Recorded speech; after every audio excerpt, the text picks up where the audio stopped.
Nous vivons dans un monde où les besoins sont immenses. Parfois, je me demande si quelqu'un comme moi peut vraiment faire la différence. Mais si mon simple geste de gentillesse créait un effet d'entraînement qui toucherait une autre vie et qu'à son tour, de nombreuses autres vies en seraient impactées,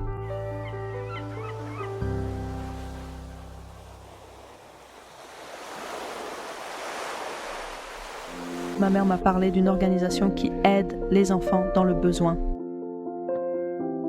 Je voulais tendre la main à ces enfants.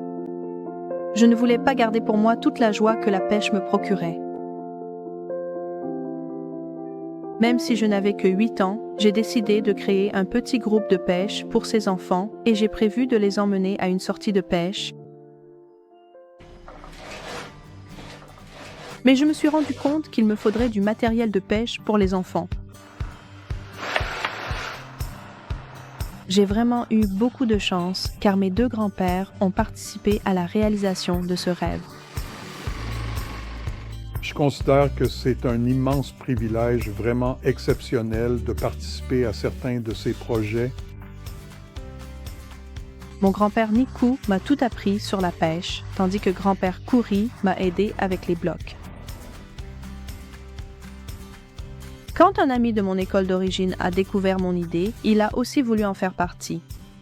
J'ai été très inspirée par cela, en pensant que nous pouvons aider d'autres personnes qui n'ont même jamais entendu parler de cette compétence, leur apprendre à faire quelque chose d'extraordinaire et en même temps leur rendre service et leur montrer ce que c'est que d'avoir de la générosité dans leur vie et l'amour de Dieu dans leur vie. Un autre ami a préparé des sandwichs pour les enfants. C'était tellement inspirant pour moi en tant que parent de voir d'autres enfants faire preuve de générosité lorsqu'ils se sont joints à lui pour cet acte de bonté. J'ai découvert que même à 8 ans, j'ai pu faire une différence. J'ai appris que lorsque je pense d'abord aux autres, cela peut changer des vies, cela peut changer des familles et cela peut changer le monde.